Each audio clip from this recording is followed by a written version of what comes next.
موجودة وشعبها بدعمها تكون لها صلاحية أبدية. La raíz de toda revolución, de todo cambio, de toda transformación de una sociedad está en base a su pueblo. أهم شيء تبقى هي ثورة أهدافها واضحة، الأسباب كمان تبقى واضحة وما تبقاش كمان ناشئة عن عواطف. Y sin gente no hay revolución.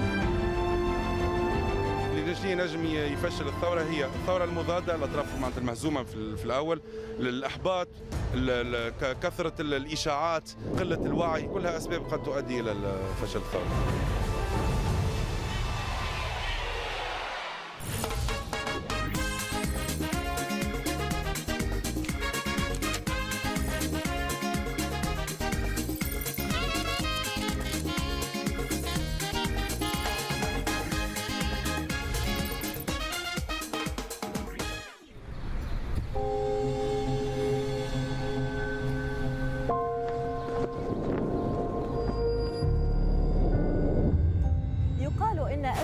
Dicen que la etapa más bonita de las revoluciones es sus comienzos, pero la más difícil absolutamente es su continuidad. Y la más peligrosa es cuando toca la hora de separación de los pueblos y las revoluciones de sus antecesores. ¿Acaso existe realmente una fecha de caducidad de las revoluciones de ayer? ¿O es que sus principios pueden ser capaces de trascender en el tiempo y en el espacio? Y surgen varias preguntas. ¿Qué les impide a los pueblos del mundo del sur, que son hambriados, oprimidos y masacrados, rebelarse en contra de su verdugo, que les roba sus riquezas y además los priva de su libertad? ¿Qué tipo de revoluciones necesitan los pueblos y tendrán armas suficientes para dar la batalla por la supervivencia?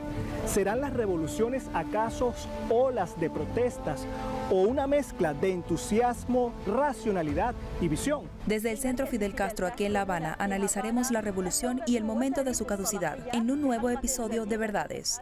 Alamel Yanú.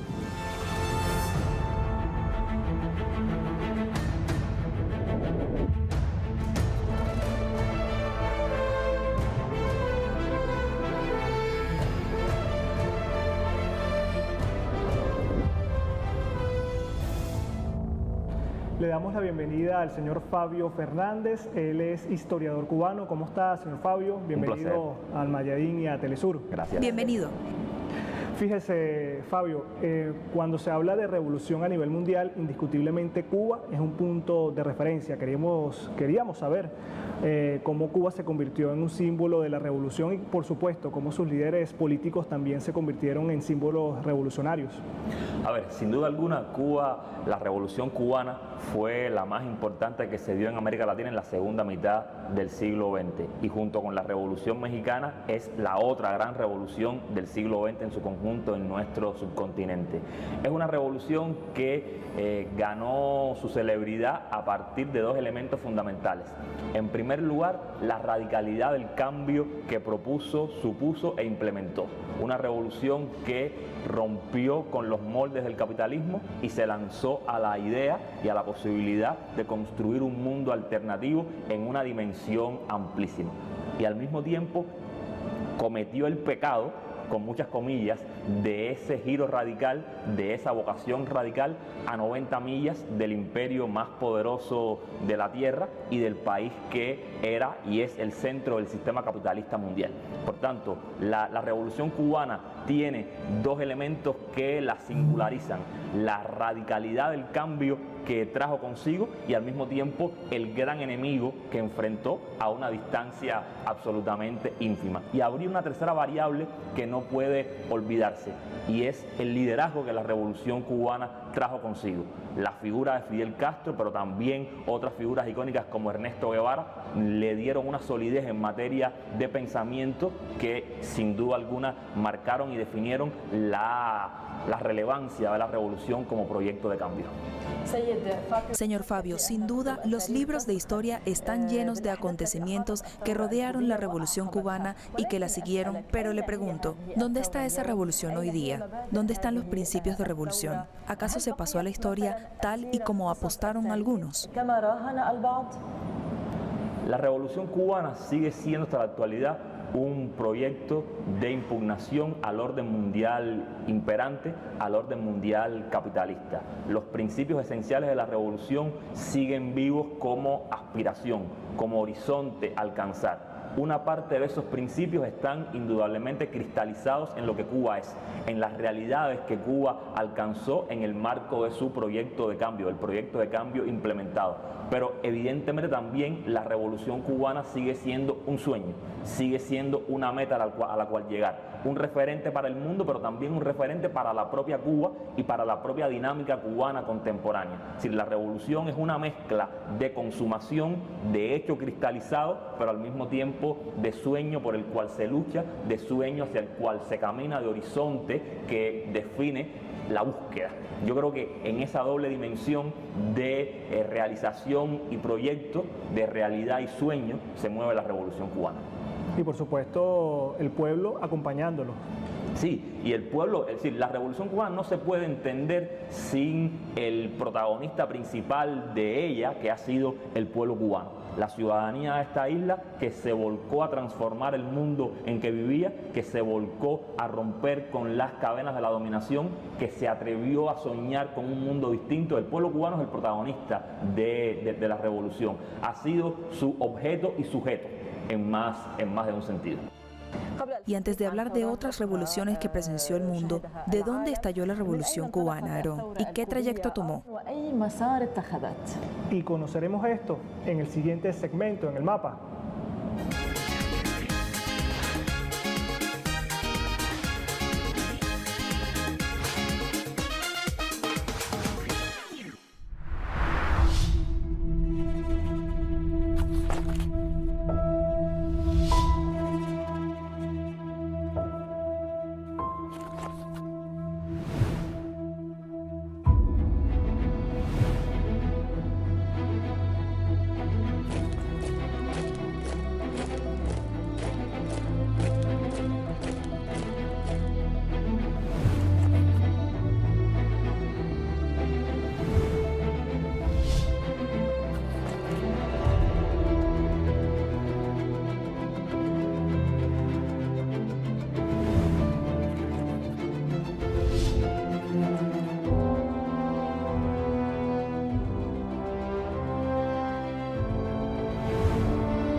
Profesor Fabio, este trayecto de la revolución que vimos en el mapa sin duda estaba rodeado de peligros y trampas también.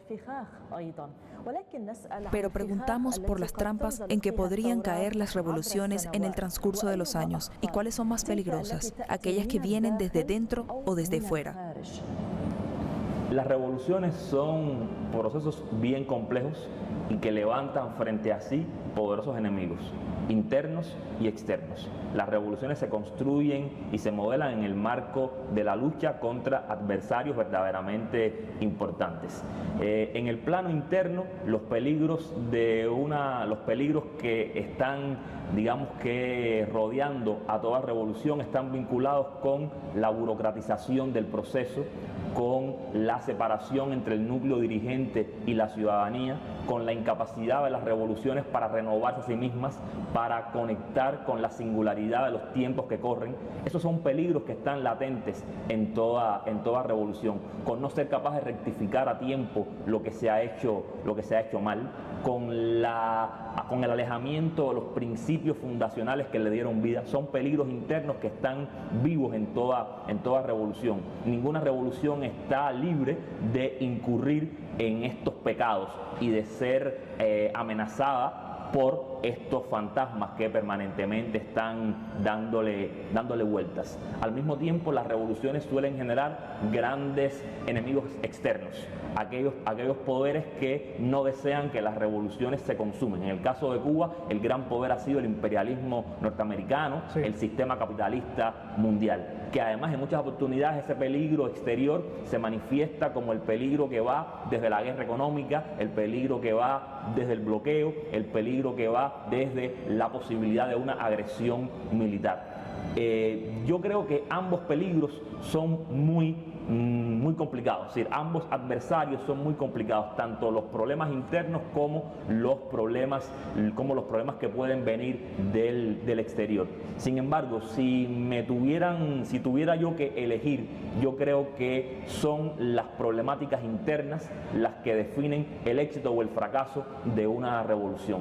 Una revolución puede ser verdaderamente invulnerable en el plano externo cuando existe una unidad de ese pueblo que decide enfrentar a un adversario poderoso. Pongo el ejemplo de la revolución vietnamita. Sí, se enfrentó a poderosísimos adversarios. Se enfrentó al imperialismo norteamericano y a un costo tremendo fue capaz de vencerlo. Ahora, los problemas internos, los problemas que se dan al interior de una revolución son verdaderamente el peligro mayor. Ser capaz de sortear esos peligros es el reto que toda revolución tiene. Hay revoluciones que lamentablemente no lo han conseguido. Otras revoluciones, otros proyectos revolucionarios han logrado sortear estos peligros tremendos y manifestarse como proyectos marcados por el éxito. Claro, Fabio, fíjate.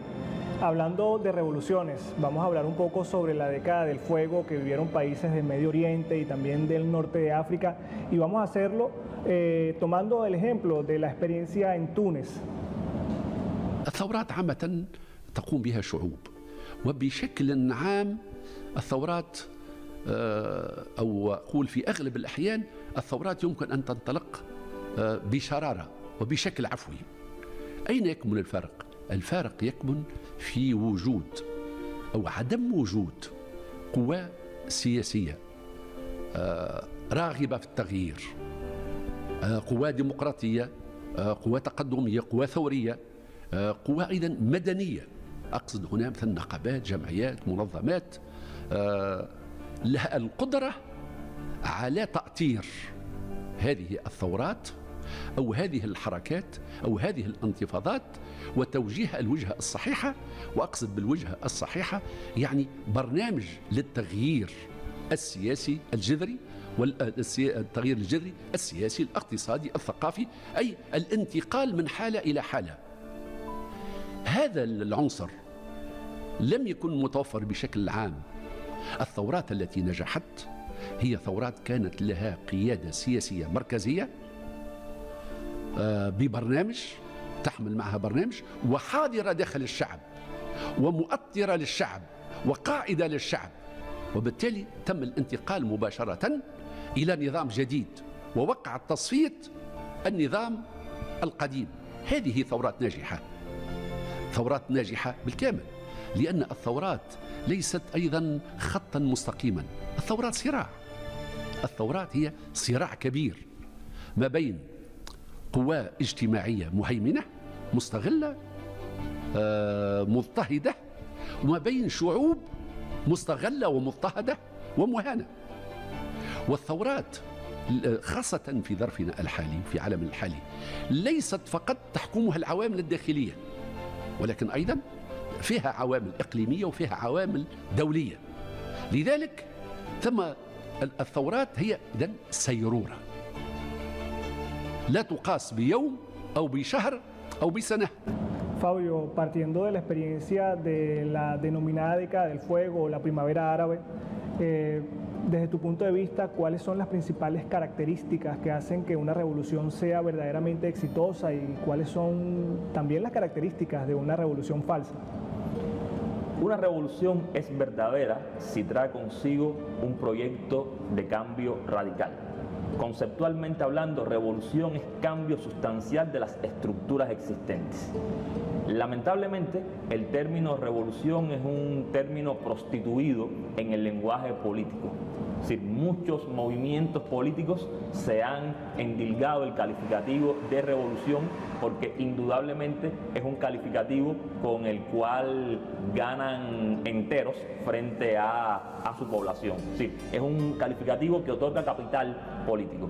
Pero hay muchos proyectos que verdaderamente no traen consigo una propuesta de cambio. Y si no hay propuesta de cambio sustancial, insisto, ese proyecto de revolución no es tal. Ahora, el éxito de una revolución está en ser capaz de implementar ese proyecto de cambio que trae consigo, ser capaz de modificar sustancialmente la realidad social en la que se inserta y de articular una mayoría popular que sostenga la lógica de transformación. Al mismo tiempo, el éxito de una revolución está dado en ser capaz de articular eficientemente la lógica del cambio revolucionario con la aplicación de políticas reformistas que van modificando la situación existente en conexión con las coordenadas específicas que se dan en un momento u otro. Sí, la idea de la revolución como cambio, pero un cambio que tiene que renovarse permanentemente, que tiene que rearticularse en el tiempo, es la base, en mi opinión, de una revolución exitosa. Lamentablemente, insisto, hay muchos proyectos de cambio que no traen consigo una modificación sustancial y que por tanto no pueden definirse como revoluciones. Y lamentablemente hay proyectos que no traen ningún tipo de cambio, pero que se visten de revoluciones para intentar ganar capital político frente a la ciudadanía, y realmente la inmensa mayoría de ellos terminan siendo, en más de un sentido, frustraciones para esos pueblos. Posiblemente también, señor Fabio, entre las características de las revoluciones verdaderas es que experimentan muchas caídas, pero vuelven a levantarse con vehemencia, y desde la perspectiva conoceremos, Aarón, cómo contribuyó el líder de la revolución cubana, Fidel Castro, en salvar la revolución de Hugo Chávez. Y fueron tácticas y estrategias que se aplicaron en momentos cruciales en la historia moderna de Venezuela, y por supuesto lo vamos a ver en Por si no lo sabe.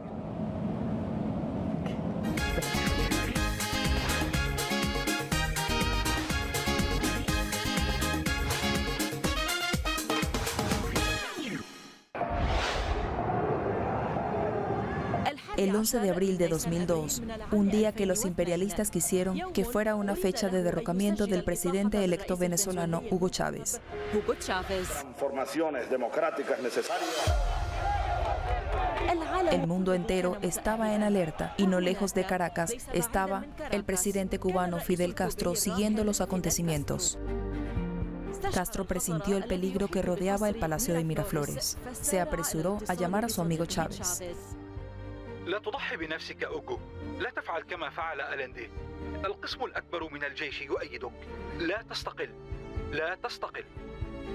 El líder cubano dice que no incitó a Chávez a resistir con armas, sino le pidió rendirse, pero sin presentar su renuncia para que el pueblo volviera a exigirlo. Y esto es lo que realmente sucedió. Los golpistas arrestaron a Chávez y desapareció de la vista para que las televisoras difundieran la falsa noticia de su renuncia. Sin embargo, Chávez logró llamar a su hija María Gabriela, asegurándole que él no había renunciado. María llamó a Castro, transmitiéndole el contenido de la conversación con su padre. Por su parte, Castro le pidió que repitiera lo que dijo. Su conversación fue grabada y difundida en el programa Mesa Redonda de la televisión cubana, y la noticia se extendió como una pólvora por todo el mundo. Nos dijo que por favor le comunicáramos al mundo entero. Castro se comunicó con un general chavista, instándolo a averiguar dónde estaba detenido el presidente venezolano y enviar fuerzas leales hacia allá para rescatarlo.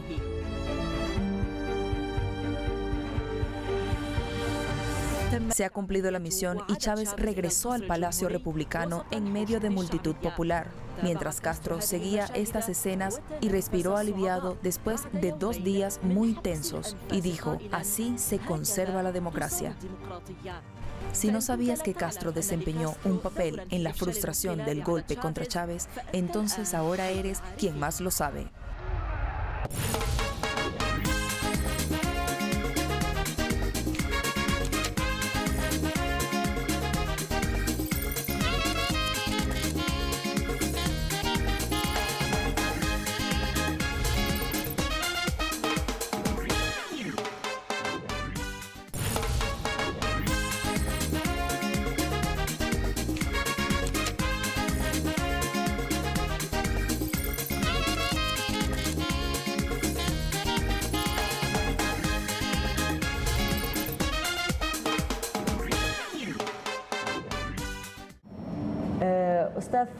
Señor Fabio, en su opinión, ¿qué tipo de revolución necesitan los países del mundo del sur hoy en día en que su mayoría no gozan de ninguna estabilidad política, económica, ni siquiera social, y hay mucha corrupción?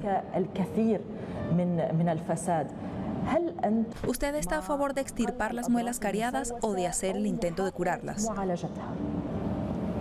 En primer lugar, yo creo que es muy peligroso asumir la existencia de un modelo de revolución que tiene que aplicarse en todo tiempo y lugar.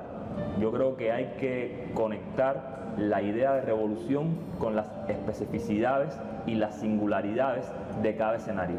De hecho, uno de los problemas de las experiencias revolucionarias del siglo pasado, del siglo XX, fue la idea de exportar un único modelo de revolución. Yo creo que cada país tiene que ser capaz de encontrar la dinámica de cambio que conecta con su especificidad, con su singularidad, con sus condiciones especiales. Más allá de esto, más allá de esta visión general, yo creo que, y es una concepción ideológica propia, que buena parte de los problemas del mundo están conectados con la existencia del capitalismo como sistema.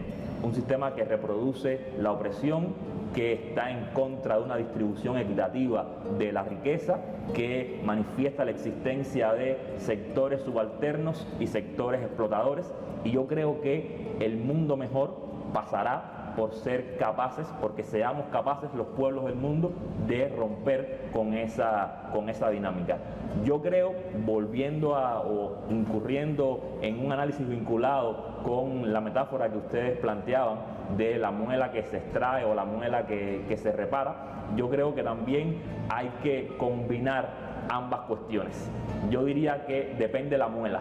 Hay muelas que deben ser claramente extirpadas porque son muelas enfermas que no tienen salvación, y hay otras que uno puede pensar en la posibilidad de aplicar un tratamiento que las salve. Al mismo tiempo, todo esto tiene que ver con la lógica del pensamiento dialéctico que el marxismo pone sobre la mesa. La muela que hoy puede ser entendida como válida para ser salvada, mañana a lo mejor hay que extraerla. Todo depende de las circunstancias, todo depende del momento histórico. Lo fundamental, yo creo que hay que tener claridad de los principios, claridad del objetivo que uno busca alcanzar, pero al mismo tiempo flexibilidad táctica a partir de la singularidad de los contextos que existen y del tiempo histórico puntual que se está viviendo. Fabio, ¿qué hizo darle éxito a las revoluciones en el siglo pasado y por qué fracasan algunas en este momento? Yo creo que epocalmente el siglo XX estuvo conectado con la agudización de las contradicciones generadas por el capitalismo, y que eso creó el marco para la explosión de movimientos revolucionarios que sin duda alguna fueron exitosos en todo un conjunto de aspectos. Esas experiencias revolucionarias del siglo XX digamos que también vivieron momentos amargos, difíciles, frustraciones de algunas de ellas, y eso nos ha dejado un legado en las primeras décadas del siglo XX donde el afán de revolución indudablemente anda un poco de capa caída. Yo creo que son momentos donde la reacción, donde los poderes existentes han logrado rearticularse y crear un ejercicio, proyectar un ejercicio de dominación y hegemonía que logra articular con eficiencia los resortes de subsistencia del sistema de explotación vigente. Pero las contradicciones están ahí, las contradicciones están latiendo, las contradicciones se van acelerando, y llegará el tiempo de que las revoluciones vuelvan a poblar este mundo, porque los problemas están ahí irresueltos, y frente a los problemas irresueltos los pueblos se manifiestan cuando las condiciones se estructuran para ello de forma contundente, y los cambios para un mundo mejor llegarán. Hay que tener fe en eso. No se puede uno quedar conectado con la idea de que las revoluciones no son posibles. Sí, son sueños que los pueblos se lanzan a conquistar y a materializar. ¿Crees entonces que América Latina es un faro en este sentido, un faro en la revolución mundial? Estoy absolutamente convencido. Yo creo que el motor de la revolución mundial en materia de pensamiento y de ejercicio práctico está en América Latina. Fabio, muchísimas gracias de verdad por concedernos esta entrevista para Telesur y Almayadín. Teníamos a Fabio Fernández, él es historiador. Muchísimas gracias, Fabio. Un placer realmente. Gracias, señor Fabio. Concluyendo este episodio, Aarón, no cabe duda que la vida de Fidel Castro ha estado llena de grandes acontecimientos, queridos televidentes. Y precisamente estamos en el centro Fidel Castro, que invitamos a visitarlo, y aquí vemos una historia resumida de la vida del comandante. Vamos a verla en tan solo un minuto. Hasta la próxima.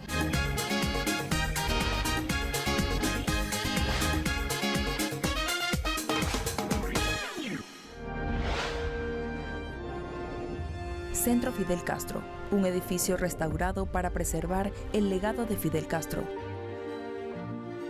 Se inauguró en 2021 por el 5º aniversario de la partida del líder cubano. Su jardín contiene árboles simbólicos, además de rocas provenientes de los ríos La Plata y Carpintero, cerca del cuartel de los rebeldes en las montañas de la Sierra Maestra. Además de 11.000 especies de plantas y 160 tipos de madera cubana. Consta de 9 salones equipados con la última tecnología para que los visitantes conozcan la vida de Castro de forma interactiva, donde ejecutan también docenas de juegos educativos. Su objetivo es dar a conocer la vida del líder de la Revolución Cubana y asimismo tiene objetos personales de Fidel. Es un centro que cuenta la historia de la Revolución Cubana y su trayectoria.